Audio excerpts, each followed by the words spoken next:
بسم الله الرحمن الرحيم الحمد لله رب العالمين الرحمن الرحيم مالك يوم الدين إياك نعبد وإياك نستعين اهدنا الصراط المستقيم صراط الذين أنعمت عليهم غير المغضوب عليهم ولا الضالين.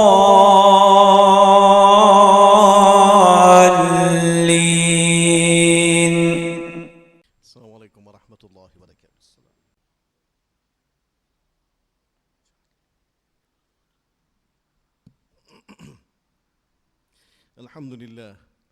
الحمد لله نحمده ونستعينه ونستهديه ونعوذ بالله من شرور أنفسنا ومن سيئات أعمالنا. من يهده الله فهو المهتد ومن يضلل فلن تجد له وليا مرشدا. أشهد أن لا إله إلا الله وحده لا شريك له وأشهد أن سيدنا ونبينا محمدا عبده ورسوله. يا أيها الذين آمنوا اتقوا الله حق تقاته ولا تموتن إلا وأنتم مسلمون. عباد الله، تمسكوا بكتاب الله وسنة نبيه تفلحوا. ألا إن خير الحديث كتاب الله وخير الهدي هدي محمد صلى الله عليه وسلم وشر الأمور محدثاتها وكل محدثة بدعة وكل بدعة ضلالة وكل ضلالة في النار. فعليكم بالجماعة فإن يد الله مع الجماعة ومن شذ شذ في النار. أما بعد، قد قال الله تعالى في القرآن: أعوذ بالله من الشيطان الرجيم إنما المؤمنون إخوة فأصلحوا بين أخويكم واتقوا الله لعلكم ترحمون. Tout grand pour Allah, celui qui peut donner nos privilèges pour nous rassembler dans la case aujourd'hui. Nous proclamons secondaire, nous témoignons son unicité, nous déclarons qu'il n'y a pas aucun bon Dieu excepté Allah. Et nous témoignons que le prophète Mohammed sallallahu alayhi wa sallam, il est Allah son serviteur et Allah son messager. L'islam, comme une idéologie, les construire une grande partie de ce discours, un thème bien fort, c'est la paix. La paix avec Allah, la paix avec nous-mêmes, la paix avec toute la création. Mais réalité de la vie, est telle ce qui est présent, nous trouve que la vie est caractérisée par conflit, la guerre, tension, tiraillement, désaccord. Et tout ce conflit-là, tout ce désaccord-là, tout ce tension-là, il bouleverse la paix à tout niveau. Si vous avez tension dans masjid est une place côté là, ou pas sentir à l'aise. Quand on a tension dans la case, il y a un problème entre monsieur et madame, il y a un problème entre papa et les enfants, il y a un problème entre belle-mère et belle-fille, il y a une place côté difficile pour vivre. Parce que tension, conflit, il bouleverse la paix. Et l'islam donne nous une série d'outils. Comment nous sommes capables de servir pour nous enlever la tension de la société. Parmi ces outils-là, beaucoup là-dedans régulièrement de cause de là, nous avons par exemple ihsan, l'excellence. Nous avons al-afwa, le pardon du monde. Nous avons l'infaq, le don. Quand là, on investit ou même, ou donner ou partager, il enlève tension. Comme ça, maintenant, un de mes aspects est dans la réconciliation, as-sulh. As-sulh, c'est un des concepts clés de l'islam, un des outils qu'Allah met dans nos dispositions pour qu'ils nous appliquent dans nos case, dans le masjid, dans nos travail, dans la société, pour amener la paix, pour amener l'harmonie, pour amener la tranquillité, pour que la société vienne en place côté libre pour vivre. As-sulh, la réconciliation, mettre la corridor du monde. Ce qui nous peut proposer, ça 15-20 minutes qui nous prend ensemble, Inch'Allah, c'est un petit rappel par rapport à ce concept de sulh, de réconciliation dans nos messages. c'est que fondamentalement, un musulman, c'est un réconciliateur. Notre travail, c'est pour réconcilier du monde avec Allah subhanahu wa ta'ala. Que du monde retourne vers Allah. Que du monde qui prend sa distance, qui pense qu'Allah est une recette. Notre travail, c'est refaire ça du monde, la comprend qui Allah a une grande considération pour lui. Notre travail, c'est réconcilier du monde avec du monde. Et en même temps, c'est qui, dans autant qu'Allah valorise la réconciliation, faire comprendre que nous, quand nous présents, c'est musulmans, c'est que c'est celui qui a traversé, il fait des morts, qui peut désirer, il a une soude. Ça qui peut casser, il a une raccommodée. Ça qui peut décoller, il a trouvé une façon de réparer. C'est ça nous travaillons, un réconciliateur, un soudé, si vous voulez. Et quelque chose de plus important que nous avons une soudée, c'est soude l'équerre. Et ça, outils qui servent à toute qualité équipement, ça outils pour souder l'équerre, c'est Allah qui donne nous dans le Coran, comme manière pour amener la réconciliation. Et pas juste en théorie. Nous avons un prophète qui continue de traverser dans l'Arabie, qui t'y déchiré, qui t'y cassé bout par bout, il réussit soude ban l'équerre pour produire un umma. Un umma. Pour dire que le message, il n'est pas un message théorique, qui a une pensée, qui est solide au papier, mais il est fonctionnel. Il y a un aspect pratique, pragmatique, qui prouve, qui sait, qui marche, et qui c'est ça qu'Allah met dans nos dispositions aujourd'hui. Vin ban di monde qui soude l'équerre de la société, dans la case, dans le voisinage, dans le masjid, dans le lieu de travail, vin sa réconciliateur là. Parce que Allah a montré nous bout à bout qu'il y a un dégoût pour tout ce qui a trait avec division, avec la haine, avec mesquinerie, avec l'animosité, Allah n'est pas content. Un hadith qui nous touche ici bien souvent, nous entendons dans Sahih Muslim, que le prophète Muhammad sallallahu alayhi wa sallam peut comprendre, qui man la porte paradis est ouvert dans l'indique dans Zédi. فَيُغْفَرُ لِكُلِّ عَبْدٍ لَا يُشْرِكُ بِاللَّهِ شَيْئًا. La porte paradis ouvert dans l'indique Zédi. Et ça, dans ce jour-là, il y a marfirat, il y a pardon pour tout le monde qui n'a pas fait faire shirk avec Allah.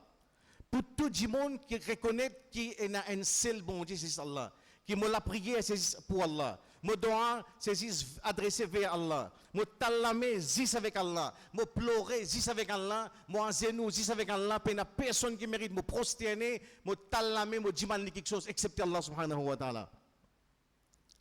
Le prophète Muhammad sallallahu alayhi wa sallam dit, qui paradis ouvert pour tout le monde, à condition que je ne vais pas faire shirk. Mais excepté, إلا رجلا كانت بينه وبين أخيه شحنة.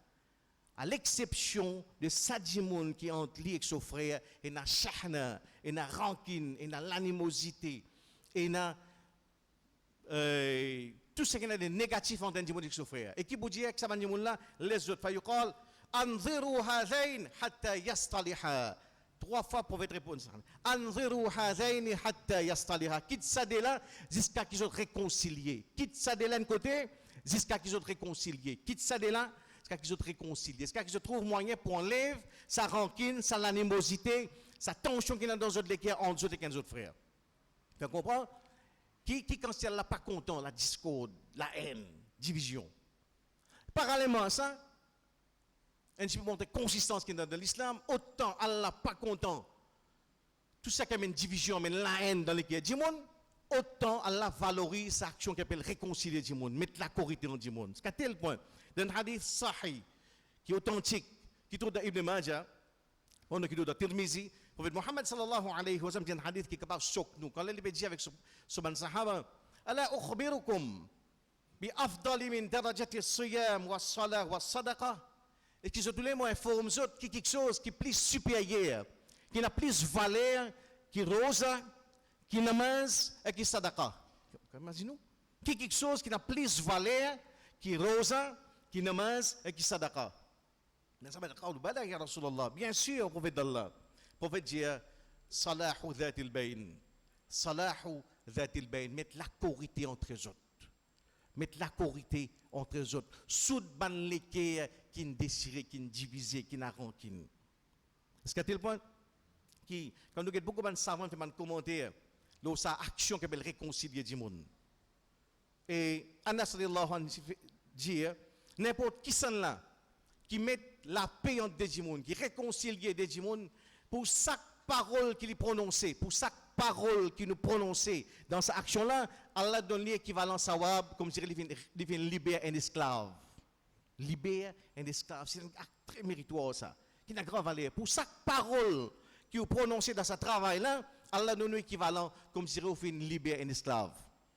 Un autre sahaba, Abu Umama, radiyallahu anhu, dit, si nous comme je dirais, interprète-le dans 2016, il y a marche en distance 1 km pour visiter un gens qui est malade. Marche en distance 1 km pour visiter un gens qui est malade. Marche si besoin 2 km pour visiter ton frère à la cause Allah. Pour visiter ton frère à la cause Allah, si besoin marche 2 km. Et il dit marche 3 km quand il a pour mettre la paix entre des gens. Marche même 3 km, veut dire faire des efforts là. Même si vous avez fait 3 fois plus d'efforts, parce qu'il est rapporté ça, des rapports gros. Réconcilier du monde, mettre la corridor du monde. Et bouton, nous boutons ça mot là, ça injonction là, il faut mettre la corridor du monde. Et en même temps, par rapport à tout l'aspect de réconciliation, il y a une série de quelque chose, une série de facteurs qui nous regardent en tête. C'est que numéro un par rapport à la réconciliation, et là, le fait que l'islam, comme un mode de vie pratique, il a adopté l'approche bien terre à terre envers tout ce qui a trait avec organisation, relation du monde. Comment du monde vis-à-vis de l'autre. L'islam a un récit évident de gros pied, c'est qu'il n'est pas tombe dans ce qu'on appelle l'idéalisme. Non, il a adopté une approche très pratique. Dans cela qui est dans l'introduction, sur la 49, sur la Hujurat, Allah t'a dit, fait comprendre, innamal mu'minuna ikhwa. En vérité, tout le monde croyant, nos frères. فَأَصْلِحُوا بَيْنَ أَخَوَيْكُمْ. Donc, mettre la corrida entre nos frères, وَاتَّقُوا اللَّهَ, gagne la frère d'Allah, لَعَلَّكُمْ تُرْحَمُونَ, afin qu'Allah gagne pitié pour vous autres. C'est incroyable là-dedans. Après qu'Allah, tout de suite, après qu'Allah fait comprendre qu'il y a des croyants aux autres frères, Allah a causé une série de devoirs envers les croyants. Il a donné aux autres frères, qui peuvent manger, qui peuvent la connaissance, éduquer les autres. Qui peuvent la case, donne non. Premier mot, quand Allah fait comprendre, tout le monde croyant aux autres frères, tout de suite, ils sautent pour dire, mettre la corrida entre eux. C'est qu'un petit peu pour prendre contre-pied, sa conception idéaliste qu'il y a pour nos communautés. Étant donné que nous faisons namaz, nous gardons rosa, nous faisons namaz dans le même masjid, nous disons épaules contre épaules, nous avons tendance à croire, mais automatiquement nous besoin vivre comme la fraternité, nous besoin vivre comme un frère. D'une façon automatique, non. La fraternité, elle n'est pas une automatique, ça. Nous avons travail pour gagner ça. Nous avons fait des efforts pour gagner ça. Parce qu'il y a un shaitan qui l'a, il y a l'instinct qui l'a, il y a nos caprices là-dedans. Il y a une série de facteurs qui poussent nous vers des rapaces, qui poussent nous pour considérer nos propres frères, nos propres familles dans nos lacases, nos propres madame parfois, nos propres papas parfois, comme un ennemi. Quand vous avez des aujourd'hui, vous avez un petit, une puissance nani, un tel, une période, son maman. C'est qu'il fait comprendre que la fraternité, l'amour, n'est pas gratis ça. Les gens bien travail. Quand Allah fait une cause de fraternité, tout de suite, il fait aslihu bayna akhawaykum. Travail, faire des efforts pour la réconciliation, pour éliminer tout le malentendu, tout le tension, tout le doute, tout le mauvaise conception capable de travail. Bien travail, c'est la fraternité comme l'amour, il demande un investissement personnel chaque jour de nous la vie. Chaque jour. L'indice qu'a des monstres 365 de 365. Nous devons travailler pour amener l'harmonie, pour amener la paix, pour amener l'amour dans la case, dans nos masjids, dans nous. Il ne faut pas nous dire take it for granted. L'effet qui, dans la case, tout le monde fait la masse, veut dire automatiquement, pour l'amour un pour l'autre. Étant donné qu'ici, nous, dans le masjid, nous tout faisons la masse 5 fois par jour, nous venons épaule contre épaule, veut dire automatiquement, nous pouvons vivre comme un frère. Non, l'amour, dit ça, mais automatique. Bien travail pour ça. Parce qu'à tel point, non seulement le plan individuel dans ce hadith, mais même au plan collectif. وَإِن طَائِفَتَانِ مِنَ الْمُؤْمِنِينَ اقْتَتَلُوا فَأَصْلِحُوا بَيْنَهُمَا. Et si arrivé des groupes croyants, arrivé la guerre, le Coran peut dire des groupes mu'min, oui, des groupes mu'min, sortis pour la guerre en conscience, viennent de l'avant, amènent la réconciliation. L'islam, c'est ça son côté pragmatique. Si vous comprenez que même je suis capable de mu'min, je suis capable de belle labab, je suis capable de tasse namaz, je suis capable de mettre badjou, mais dérapage est toujours possible. Dérapage parce qu'il y a une série de facteurs, nous l'égoïsme, nous l'arrogance, nous complexe supériorité, nous l'instinct dominé, nous propre l'ignorance, tout ça pour rentrer là-dedans, c'est un cocktail explosif qui peut exploser sa communauté. Effectivement, nous pouvons dire ça aujourd'hui. Donc, besoin de travail pour amener l'harmonie, pour amener la paix, pour amener la fraternité. Et nous gardons en tête, c'est l'aspect pragmatique que l'islam observe. Parce que l'islam, nous redisons, il préparé par Allah Ta'ala, celui qui fabrique nous, celui qui compte nous bout par bout, pièce par pièce, fibre par fibre, cellule par cellule. C'est pour ça que nous trouvons, quand l'islam aborde un conflit, il y a une série de choses qui est extraordinaire. Par exemple, mon Ndjimoun avec moi, mon vivre avec lui, il est capable, mon propre madame dans la case, il est capable, mon propre cousin, il est capable de me saluer dans ma masjid, finalement, il y a un problème. Un problème, quand là, nous situation dégénérée, nos relations gâtées, mon rêve trouvé, qui, moi, tiens, autant mon offert, mon l'amour, c'est un camarade, mon fidèle envers lui, en retour, il trahit moi, en retour, il fait malhonnête envers moi, en retour, c'est pas une cause, mon madame, une cause, mes enfants, il fait quelque chose qui me blesse moi. Et là, c'est que l'islam fait, l'islam, il a ça, justement, dans l'approche vis-à-vis relation du monde, l'islam a adopté cette approche qui nous dit pragmatique, pratique. Faire comprendre que oui, du monde humain, il a tout des potentiels. Il est capable de venir un extrême, il est plus bon qui ange, plus noble, plus exalté que un pharisien. Mais en même temps, il est capable, ça dit monde là, il est capable de descendre, il est capable de plus, nous capable de dire, plus brutal, plus sanguinaire, plus féroce, qui même plus pire animaux dans la forêt. Ça humain ça. Même des phénomènes, même des gardes rosa. Même il y a un tas namaz, il a sa potentiel là toujours vivant. Il a sa capacité pour nuire son propre monde, comme aucune créature n'est capable de faire. C'est pour ça que nous avons ce hadith que Muhammad sallallahu alayhi wa sallam dit Al-mu'min alladhi yukhalitu an-nas wa yasbiru ala adahum a'zamu ajran min al-mu'min alladhi la yukhalitu an-nas wa la yasbiru ala adahum. C'est un musulman qui reste, qui est pêle-mêle avec les autres, ils vivent dans la société, ils vivent avec son frère, ils mélangent aux autres, ils subissent les autres méchanceté. Wa yasbiru ala adahum. Son frère là, il peut être dans masjid, pas à cause d'Israël, de Tel Aviv là. Dans masjid, où vous trouvez qui vivent avec des gens, causer, rier, badiner, rester mélangés avec des gens et subir cette méchanceté, les meilleurs qui sont mu'min, qui restent loin avec la société, ils ne pas mélanger avec des gens, juste pour ne pas subir cette méchanceté. Fait connaître qui vivent au milieu humain, c'est prépare nous pour nous joindre la méchanceté, la mesquinerie, l'hypocrisie, malhonnêteté, tout ça nous besoin de la société. Et c'est au milieu de tout ça, tas de mesquinerie là qui nous fait estimer vers le paradis. Si nous réussissons à adopter saban, moyen que l'islam donne nous, al-ihsan, le pardon, al-afu, la sulh, réconcilier du monde, donne de nous-mêmes. Et, c'est à tel point, où un frère qui nous blesse où? L'islam numéro. Donc, l'islam reconnaît, quand nous engage nous dans l'entreprise pour réconcilier du monde, nous gardons en tête cette vérité là, que l'islam les pratique. Numéro un, qui dit monde a la capacité pour nuire du monde, pour blesser du monde, pour saigner les du monde. Deuxième, c'est que une blessure c'est authentique ça. Mon blessé par un frère, il trahit moi, il maltraite moi, il joue moi, il dénigre moi, il fait une action qui saigne mon cœur. Lendemain, je n'ai pas envie de se figure. Je n'ai pas envie de faire salam. Je n'ai pas envie même, comme je dirais, trouver. C'est normal ça. 48 heures passées, deuxième jour, mon sentiment encore, bon blessé, je ne suis pas capable de pardonner, mon sentiment pas envie de se figurer, mon sentiment pas envie de faire salam. C'est normal ça. Troisième jour, pareil, mon sentiment pas envie de lire, je pas envie de travailler devant sur la case, je peux pas trop lire, c'est normal ça. C'est ça grande l'islam, c'est normal ça. Sentir blessé par du monde, c'est normal. Mais troisième jour, ça même trop, c'est tout, ça me limite. Peut-être que le quatrième jour, c'est l'humain qui domine ça l'instinct humain. Il domine ça l'émotion là. Parce que le prophète Mohammed sallallahu alayhi wa sallam dit la yahillu li muslim an yahjura akhahu fawqa thalath. Il n'est pas halal pour le musulman désir de son frère pour plus que 3 jours ou 3 la nuit. Senti-vous blessé pendant 33 jours, pendant 72 temps, senti-vous blessé, qui n'ont pas envie de dire là, ou pas envie de faire l'islam, ou pas envie de bouder devant lui, normal, les humain. Admirez ça grandeur l'islam là. Comparé avec, par exemple, de la chrétienté, quand un monde blesse une fois une calotte de la joue droite, tu donnes la joue gauche. Si quelqu'un a poste côté droite, tu fait les postes côté gauche. Ça n'est pas pratique ça. C'est idéaliste ça, philosophique. C'est une touche de l'angélisme. Et personne n'a pas envie ici, nous tous humains. Nous tous nous blessés. Et l'islam dit, Allah comme je dis, me reconnaître tes blessures, me reconnaître tes traumatismes, me reconnaître que tu es capable de soquer 3 jours.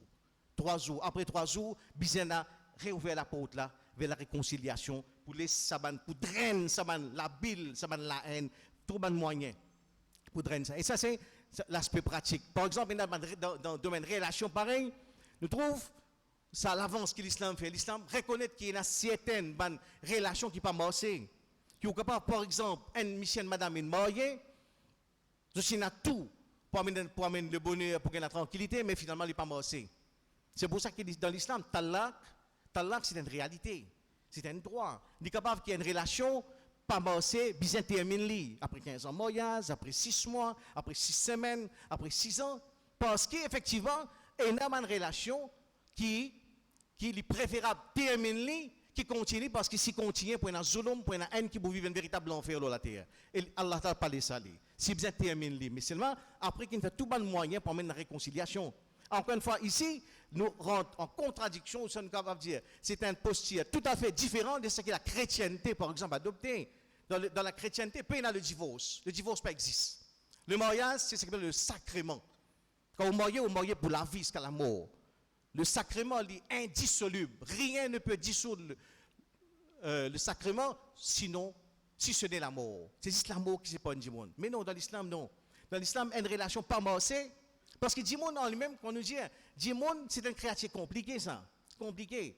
Et quand nous causons divorce, un de divorce qui nous est capable de dire plus, en tout cas, service à moi, plus spectaculaire qui vient, comme je dirais, bouscule nous dans cette attitude, c'est divorce qui finit là entre Zayd, garçon adoptif prophète Mohammed sallallahu alayhi wa sallam avec Zainab bint Jahsh un mariage qui fait agua ce prophète Mohammed sallallahu alayhi wa sallam.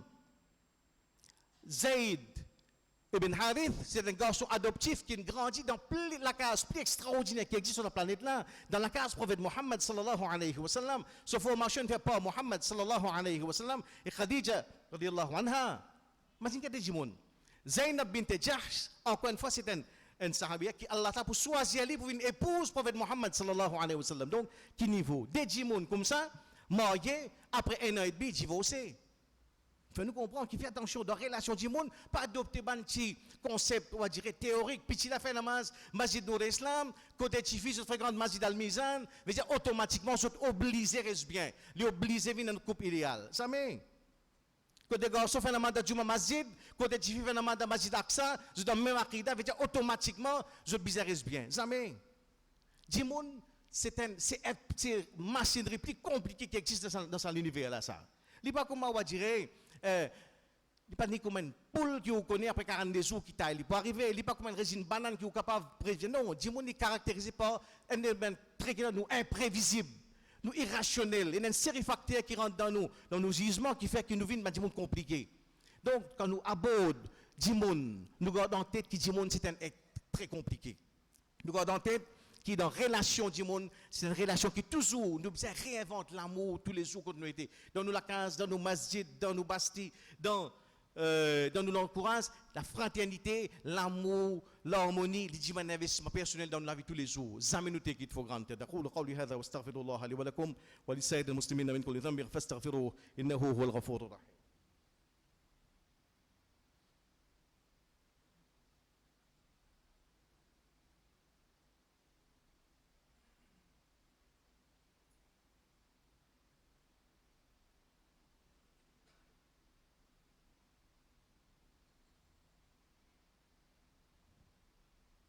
Alhamdulillah, wa salatu wa salamu ala rasulillah, amma ba'd.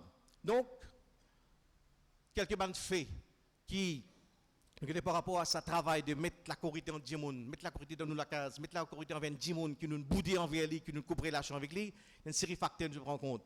Quand nous regardons ce hadith concernant par exemple qu'il soit dans la façon qu'il donne Allah, qui n'est pas dans nos relations, qui n'est pas dans nos thèmes aujourd'hui, ou bien dans la relation du monde, et dans les temps, facteur temps. Les temps, ils jouent en faveur de la réconciliation. Quand le problème est arrivé les 3 premiers jours, quand le sentiment encore vive, quand la tension encore, il faut évite rentrer pour essayer de faire comprendre. God, 3 jours, là, laisse-les aller 72 temps. Après 72, là, il ramène du monde vers la raison, là, l'émotion, c'est là qu'il y a un travail qu'on va faire. Nous avons en tête que l'islam a adopté une approche bien pratique. Qui dit que nous avons sa capacité pour nuire du monde, pour blesser du monde, et beaucoup de blessures, c'est bien réel. Donc, à partir de là, nous sommes capables d'amener la justice. Ça dit monde qui prend plaisir dans une relation pour faire dominer, par exemple, dans une couple et dans une mari-femme, qui marie là, prend plaisir pour dominer son madame, prend plaisir, prend son madame comme une boule ping-pong, lui taper pour lui défouler. Nous besoin qu'on amène la justice, réétablir les. Nous pas dire une réconciliation, comme si dirait, à la surface, mais nous avons un vrai nature problème. Et c'est effectivement comprendre, tu as besoin d'arrêter de faire zulum, tu as besoin d'arrêter, tu n'as pas le droit de faire dominer.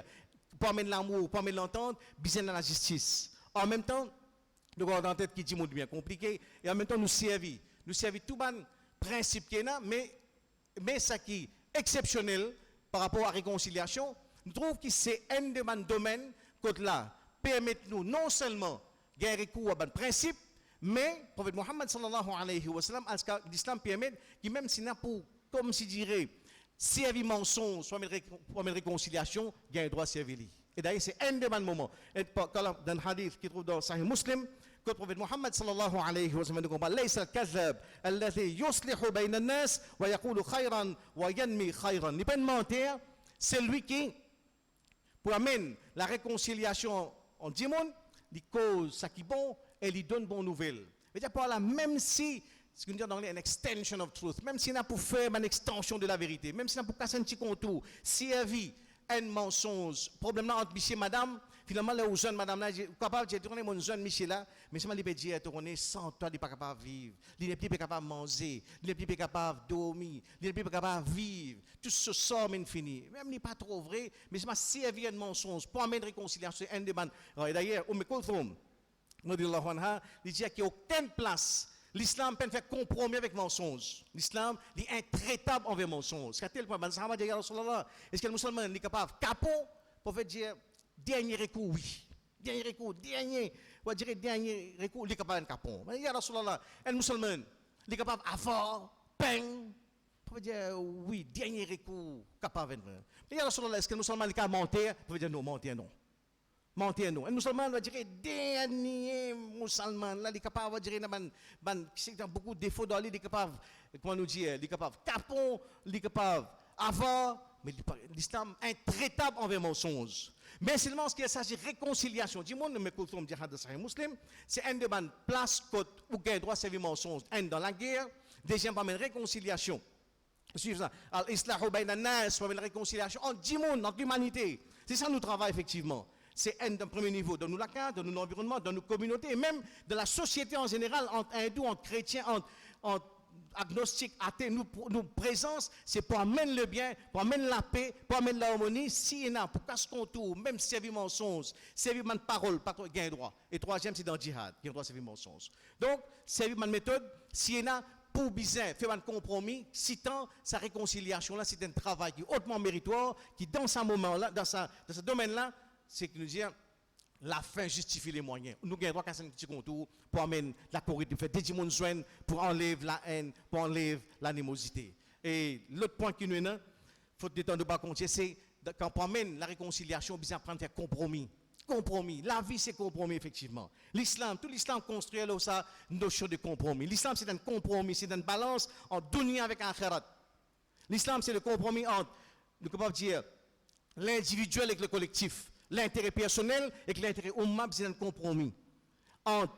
L'islam, c'est un travail pour Mohammed sallallahu alayhi wa sallam, c'est un compromis entre la continuité avec le changement. Il y a quelque chose qui peut être écrasé net, insensé. Il y a quelque chose qui prend, qui tient de bon dans sa société arabe là, une conséquence. C'est un compromis entre la continuité avec le changement. Donc, bout en bout, et un des chefs-d'œuvre, quand nous cause réconciliation, faut dire dans nous pas 40 ans, c'est traité de Hudaybiyah. qui nous a traités ici. Traité de Hudaybiyah, si vous avez l'occasion, faites les efforts de nous-mêmes, lire le traité de Hudaybiyah. Comment le prophète Mohammed sallallahu alayhi wa sallam rentre dans un traité qui vous garantit 10 ans de stabilité entre musulmans avec Quraysh, 10 années. L'enjeu de ce traité-là, c'est que nous pouvons signer un traité qui pendant 10 ans pas prendre la guerre. Pas prendre la guerre. Le prophète il a investi personnellement là-dedans. Il fait la tête libre pour ça traiter la mort aussi. Et en face de lui, il y a un négociateur coriace, intraitable, peine à compromis, sur Ibn Amr. Quand on fait traiter la même, pour faire dicter, à lire dans un écrire, il y a une série, un long document qui a beaucoup de clauses, mais ça c'est un traité qui fait entre Suhail ibn Amr avec Muhammad Rasulullah. Ça c'est un traité qui vient faire entre Suhail ibn Amr et Muhammad Rasulullah. Nous ne pouvons pas reconnaître comme Muhammad Rasulullah. Ali vient écrire Muhammad Rasulullah. Le prophète dit effacé Rasulullah. Parce que man sahaba qui l'a dit Muhammad Rasulullah, c'est nous kalima sayal.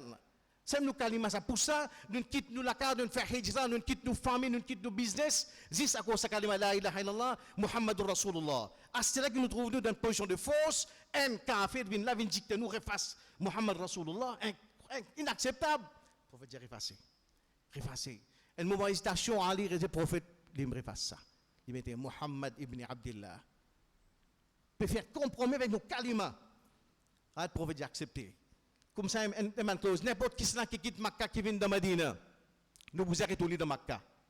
N'importe qui quitte Madina, à dans Makkah, que dans le Quraysh, pas pour vous arrêter, le prophète dit accepter. Accepter. Finalement, quand ça traité là, fini signé, Allah Ta'ala, lui met ce stamp, il descend sur la Fatahna laka fatham mubina. Très certainement, nous venons accorder toi une victoire éclatante. Et le traité de Hudaybiyah, c'est effectivement, si vous avez envie qu'on grandeur, vision, l'intelligence, Muhammad sallallahu alayhi wa sallam, ouvrez ce chapitre là, long internet, Google tape, Hudaybiyah traité en n'importe quel langage, anglais, français, ourdou, vous pouvez admirer ça dans là, sur capacité, sur vision. Et vous pouvez comprendre le principe musulman qui, dans n'importe quelle situation, nous favorise la paix, la confrontation. Nous favorise l'amour, la haine. Nous favorise la stabilité, l'anarchie. Nous favorise la réconciliation, la confrontation. 10 bananes pour gagner 10 bananes tranquillité. Effectivement, après ça, c'est ça traité là qui va ouvrir estimer pour gagner conquête de Makkah. Quand ça traité là, il finit signé, comme je dirais, une déçue. Omar bin Khattab vient avec Muhammad sallallahu alayhi wa sallam. Un petit bout qui se mérite de garder en tête. Parce que commence pas que tu commences, le prophète qui fait un rêve, qu'il trouve, qu'il lit, il peut faire tawaf. Quand il fait ça rêve là, il dit sur le sahaba, prépare aux autres, nous pouvons quitter Madina, nous pouvons Makkah, nous faisons tawaf, nous pouvons faire umrah. Les traités finis signé, man Quraysh dit bon, je ne finis là, un service à retourner. Pena tawaf, pena umrah, pena non, retourner. Je ne fais 400 km, je ne viens là. Musulmans en position de force, d'une fin série victoire, le Quraysh, je dis non, pena tawaf, non, retourner l'année prochaine, je vais man sahaba down. Omar bin Khattab vient avec Muhammad sallallahu alayhi wa sallam. Et ça qui, de sa cause là sur retour, juste ça tout seul, c'est l'essentiel. Il vient avec Muhammad sallallahu alayhi wa sallam et dit, ya Rasulallah, mais est-ce qu'Allah pas dit à nous qui nous parle faire tawaf? Effectivement, c'est rêve Muhammad sallallahu alayhi wa sallam. Est-ce qu'Allah pas dit à nous qui nous parle faire tawaf? Le prophète de ce moment-là admire sur l'intelligence. Il dit oui. Le prophète dit vrai, mais il n'est pas dit quand. Le prophète dit nous ne pas faire tawaf, mais il n'est pas dit quand. Et l'autre dit moun, si capable dire ouais définitivement Allah dit nous sortir dans la takbir, nous prendre nous touiller, nous craser, ça qui momo, ça qui rester nous révéler. Le prophète dit non, mon réveil ne pas faire tawaf, mais pas dit quand. Capable l'année prochaine. Admire ça Rasulullah. Pour accepter la paix, il remet en question son propre gisement. Ça c'est l'humilité. Ça qu'un chef d'État. C'est ça Muhammad sallallahu alayhi wa sallam. Je me dois que Allah a fait que nous tous ici, nous venons disciples de Muhammad sallallahu alayhi wa sallam. Que dans nos vies, nous venons dire que quand nous passons, nous mènons l'amour, nous mènons la fraternité. Nous soutenons l'équerre pour mener vers l'amour Allah et l'amour au prophète Muhammad sallallahu alayhi wa sallam. Inna Allah wa malaikatahu yusalluna ala nabi ya ayyuhalladhina amanu sallu alayhi wa sallimu taslima. اللهم صل وسلم وبارك على رسولك وحبيبك محمد وعلى ال محمد كما صليت وباركت على ابراهيم وعلى ال ابراهيم انك حميد مجيد. اللهم اعز الاسلام والمسلمين. اللهم انصر الاسلام والمسلمين. اللهم انصر اخواننا المظلومين في فلسطين وفي العراق وفي الشام وفي سوريا وفي افغانستان وفي ليبيا وفي اليمن واينما يكونوا مظلومين. اللهم اسقنا غيثا مغيثا مريئا مريعا نافعا غير ضار عاجلا غير آجل. اللهم إنا نسألك حبك وحب من يحبك والعمل الذي يبلغنا حبك. عباد الله، إن الله يأمر بالعدل والإحسان وإيتاء ذي القربى وينهى عن الفحشاء والمنكر والبغي يعظكم لعلكم تذكرون. اشكروا الله على نعمه ولو هو يستجب لكم ولذكر الله أكبر والله يعلم ما تصنعون. أقيموا الصلاة.